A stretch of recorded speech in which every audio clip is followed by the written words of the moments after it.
আল্লাহ সুবহানাহু ওয়া তাআলা নবীকে বলছেন, হে নবী, আপনি কি জানেন আপনার রব কেমন?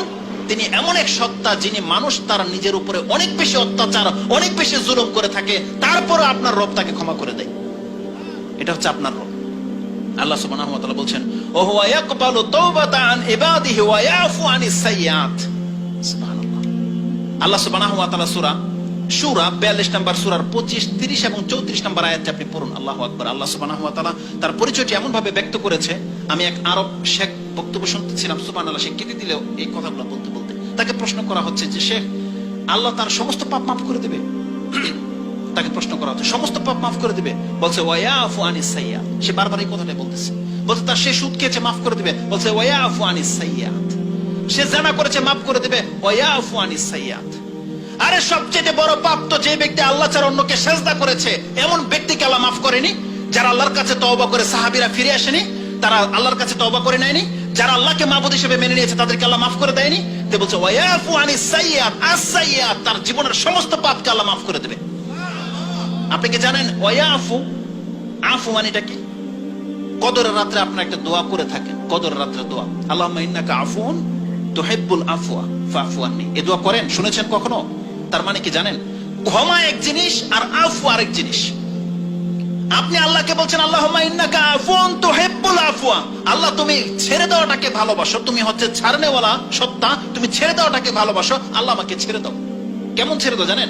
অনেক বড় পাপ করে ফেলেছেন, একটা হলো ক্ষমা করে দেওয়া, যে তোমাকে ক্ষমা করে দিলাম। আপনি কোন এক কোম্পানিতে বড় ধরনের মিস্টেক করেছেন, মালিক আপনাকে টার্গেট করে রেখেছে, এইবারের মতো আপনাকে মাফ করা হলো, কিন্তু সেই ফাইলটা জমা থেকে গেছে।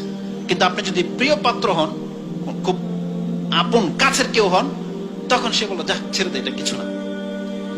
আফু হচ্ছে এমন ব্যক্তি, আপনি একটা লোক আপনার পায়ের উপরে চাকা উঠিয়ে দিয়েছে সাইকেলের বা রিকশার, আপনি চট করে একটা থাপ্পড় মেরে দিলেন, তার মাফ করে, এটা মাফ নয়। আপনি প্রতিশোধ নিয়েই নিলেন, কিন্তু তাকে ধরার পরে আপনার ইচ্ছা করছে অনেক কিছু তাকে করতে, কিন্তু রাগ ঝাঁক দিয়ে আপনি ছেড়ে দিলেন। আপনি মাফ করলেন, কিন্তু তার ভিতরটা কিছুটা রয়ে গেছে। এই লোককে নেক্সট টাইম আবার এই অবস্থায় পেলে তাকে আপনি ছাড়বেন না। যাদের বাগানের মালিক রয়েছেন বা কেউ ফল চুরি করতে এসেছে, ধরে নিয়েছেন, সেই ছেলেটাকে আপনি চিনে রেখেছেন, দ্বিতীয়বার আসলে তাকে আপনি ধরবেন না। এই প্রথমবার যেটা মাফ করেছেন, এটা হচ্ছে মাফ, এটা আফু নয়। আফু মানে কি জানেন? তাকে 10 বার পেয়েছেন, আপনি 10 বারে তাকে কিছু পর্যন্ত বলেনি, বরং একটা পেয়ারা দিয়ে ছেড়ে দিয়েছেন, যা। এটা হচ্ছে আফু। বুঝছেন আফু কি জিনিস? মানে কোন রকমের তিরস্কার করা হবে না। আফু মানে হচ্ছে ছেড়ে দাও। মানে কি, আপনি পাপ করেছেন, অন্যায় করেছেন, আল্লাহ বলছে, যা, তোকে ছেড়ে দিলাম আমি। এটা হচ্ছে আফু। এমন ক্ষমা, যে ক্ষমার জন্য আল্লাহ আপনাকে কোনোদিন তিরস্কারও করবে না, যে তোকে একটু শাস্তি দিয়ে নেই, শাসিয়ে নেই, আল্লাহ কোনো কিছু করবে না, যদি আপনি আল্লাহকে বন্ধু হিসেবে গ্রহণ করে নিতে পারবেন। আল্লাহ বলছেন ওয়া ইয়াফু আনিস সাইয়্যাত। আল্লাহ তার বান্দাদের পাপগুলো এইভাবে মিটিয়ে দিয়ে থাকে। এটা হচ্ছে আল্লাহ সুবহানাহু ওয়া তাআলা। 30 নম্বর 34 নম্বর আয়াতের শেষ অংশে কি আছে? ওয়া ইয়াফু আন কাসীর। আল্লাহ বহু পাপকে নিজের পক্ষ থেকে ক্ষমা করে দেয়। আল্লাহ সুবহানাহু ওয়া তাআলা বলছেন, যদি আল্লাহ সুবহানাহু ওয়া তাআলা কোন এক বান্দার পাপের কারণে তাকে ধরে নিত, মা যাহারা আলাইহি মিন দাব্বা, আল্লাহ বলছেন এই জমিনে একটা প্রাণীও বেঁচে থাকতে পারতো না। ওয়ালাউ ইউআখিযুল্লাহু নাসা বিযুলমিহিম মা তারাকা আলাইহা মিন দাব্বা। ওই আয়াতটি আমি আপনাকে স্মরণ করে দিতে চাচ্ছি। সেটা সূরা নাহল 16 নম্বর সূরার 61 নম্বর আয়াতে এই কথাটা আল্লাহ সুবহানাহু ওয়া তাআলা বলেছেন। আল্লাহ বলছেন, যদি আমি মানুষের পাপের কারণে এক এক করে তাকে ধরে নিতাম, তাহলে এই জমিনে একটা প্রাণীও বেঁচে থাকতে পারতো না।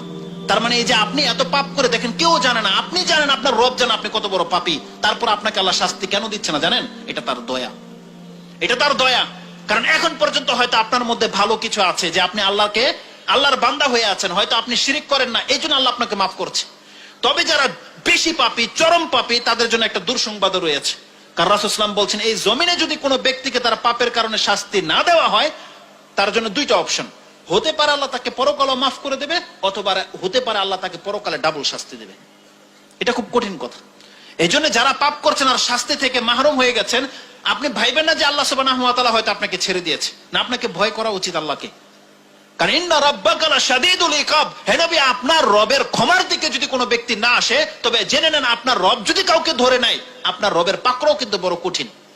এটা আল্লাহ সুবহানাহু ওয়া তাআলা কিন্তু আপনাকে জানিয়ে দিয়েছে। এজন্য আমাদেরকে ব্যালেন্স ঠিক রেখে কাজ করতে হবে।